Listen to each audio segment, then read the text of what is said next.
안녕하세요. 이대합 축구입니다. 드디어 만납니다. 장외에서 그렇게 으르렁거렸던 FC서울과 FC 안양이 이번 주말 서울 월드컵 경기장에서 맞붙습니다. K리그 무대에서는 첫 만남입니다. 연고지 이전과 관련해서 그동안 20년이 넘는 세월 동안 논쟁을 벌였는데 양팀 사이의 감정이 좋을 리는 없습니다. 냉정하게 이야기하면 그런 어떤 감정의 골이 K리그 흥행 면에서는 최고의 카드가 될 수 있습니다. 개막 이전에 열린 미디어 대회에서는 그 양팀 감독이 신경전을 벌였습니다. 유병훈 안양 감독이 팬들의 분노로 창단한 팀이 11년 만에 일부러 성키겠다 하면서 서울을 겨냥했고요. 이에 김기동 서울 감독은 연고 이전이 아니라 연고 복귀라면서 불편한 기색을 드러내기도 했습니다.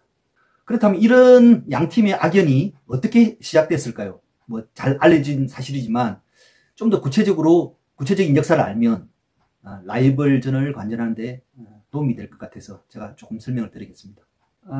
우선 서울구단의 전신은 1983년 12월 충청도 연고로 창단한 럭키금성 황소축구단입니다. 당시의 어떤 엠블럼은 황소였습니다. 황소. 현재 LG그룹의 모태인 럭키금성은 대우 축구단, 현대축구단에 이어서 세 번째로 창단한 기업구단입니다. 당시에 창단 멤버 중에는 그 박항서 전 베트남 대표팀 감독, 그리고 정혜성 전 축구협회 전력강화위원장 등이 있었는데요. 당시에는 뭐 뚜렷하게 연고지 개념이 없었습니다. 연고지 개념이 없었고 전국을 이렇게 돌면서 그 리그 경기를 했던 그 시절이었습니다. 연고지 개념은 이제 90년대에 들면서 조금은 정착하기 시작했는데 90년대에는 구단 이름을 LG 치타스로 바꿨습니다. 황소에서 치타스로 바뀐 셈이었는데요. 연고지도 충청권에서 서울로 이전했습니다. 홈구장은 동대문 구장을 썼었는데요. 팬들이 꽤 많았습니다. 그런데 여기서 한 5년 하다가 1996년 또 한 번 연고지를 바꿉니다. 뭐 엄청난 변화가 계속 이루어졌는데요. 이때는 뭐였냐면 소위 말하는 서울 연고 공동화 정책이라는 것이 튀어나왔습니다.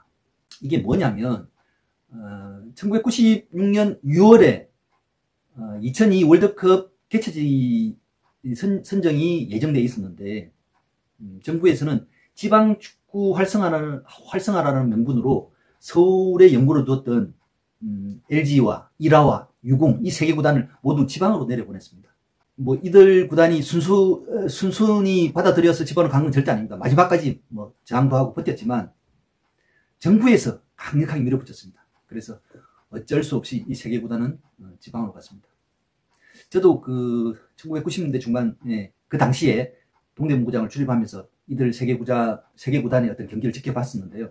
하루아침에 수도 서울의 연고 구단이 모두 사라져버려가지고 조금은 어리중절했습니다. 그때 당시 뭐 그 기억으로는 왜 그랬을까? 조금은 뭐 이상한 그런 분위기가 있었지만 2002 월드컵이라는 큰 명분을 갖고 정부에서도 그렇게 적극적으로 이렇게 하는 바람에 뭐 소위 말하는 서울 연고의 어떤 공동화 정책이 어떤 성공을 거두게 된 것이죠. 아무튼 그렇게 해서 뭐 LG는 안양, 유공은 부천, 이라는 전환으로 떠나면서 거기서 이제 둥지를 틀었습니다. LG는 안양에서 확실하게 자리를 잡았고 당시에 어떤 수원 삼성과의 슈퍼매치 라이벌전이 K리그에서는 최고의 어떤 흥행 카드로 자리를 잡았습니다. LG는 그때 조광래 감독 있을 때 뭐 리그 우승도 하고 그러면서 안양에서 어떤 명문 구단에서의 어떤 발판을 확실히 다졌다고 이렇게 평가할 수 있겠습니다. 그런데 8년 만에 안양에서 자리 잡은 8년 만에 또 한 번 연고지를 바꿉니다. 너무 떠돌이 생활을 좀 많이 한 셈이죠. 2004년인데요. 2004년 이게 LG그룹에서 GS그룹이 분리하는 시점이었고 축구단이 LG그룹에서 GS그룹으로 넘어가던 그 시기였습니다. 2004년도에 축구단은 서울로 연고지를 이전했고 반대로 이야기하면 안양 팬들은 난리가 났습니다. 그때 당시. 저도 그 당시 어떤 상황을 너무 생생하게 기억하고 있는데 시민들은 뭐 삭발투쟁도 했고 그 LG 제품에 대해서 뭐 쌓아놓고 화양식도 하고 이렇게 하면서 거세게 반발했습니다. 진짜 거세게. 절차 상의는 문제가 없었죠. 뭐 이사회도 통과하고 뭐 했기 때문에 그다음에 뭐 가입금 돈도 내고 다 했기 때문에 절차 상의 문제가 없었지만 팬들 입장에서 보면 뭐 아무 설명도 없이, 충분한 설명도 없이 하루아침에 연고지를 옮기게 돼서는 심한 배신감을 느낄 수밖에 없었을 겁니다. 이 배신감이 시민구단을 창단했습니다. 그 시민들 입장에서는 뜻을 모아가지고 2013년에 FC 안양을 창단했습니다. 시민구단을 창단했고, 그리고 쭉 11년 만에 지난 시즌에 2부에서 우승하면서 성격의 꿈을 이뤘습니다. 정말 그 스토리만 보면 진짜 감동적인 스토리가 될 수 있습니다. 지난 시즌에 우승했기 때문에 올해 이제는 뭐 당당하게 FC서울과 당당하게 맞설 수 있는 그런 상황을 맞게 된 것이죠.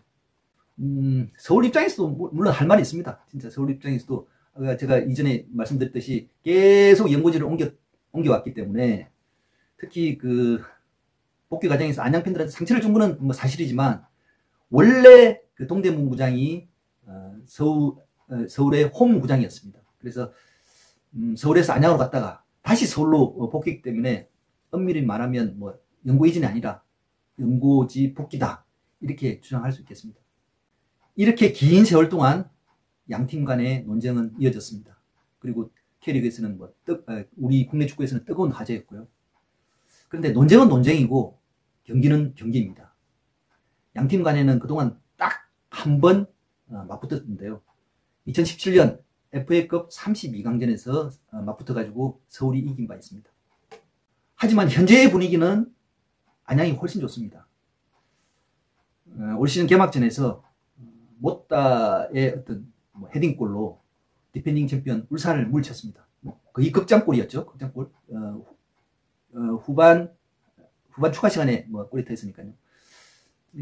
큰 이변을 일으키면서 선수들 입장에서는 지금 한껏 기세가 오른 상태고요. 반면에 선수 보강을 잘해가지고 우승 후보다 이렇게 평가됐던 서울은 제주에 일격을 당했습니다. 원정 경기로 열렸었는데 0대2로 패하면서 체면을 좀 구겼고, 이번 홈 개막전은 무조건 이겨야 되는 그런 절박한 상황에 지금 몰려 있습니다. 뜻자니 그 서울 월드컵 경기장은 이미 예매가 폭주하고 있다고 그럽니다. 3만, 4만 이렇게 관람수를 예상하고 있는데요. 부디 그 장내든 경기장 안이든 또 장외든 아무런 불상사 없이 잘 치렀으면 합니다. 수준 높은 경기를 보여준다면 이번에 K리그의 가장 흥미로운 스토리가 되지 않을까. 양팀 간의 어떤 더비 매치가. 그런 기대감도 지금 살짝 들고 있습니다. 아무튼 좋은 경기 하시고 팬들한테 박수를 많이 받기를 바랍니다. 이상입니다.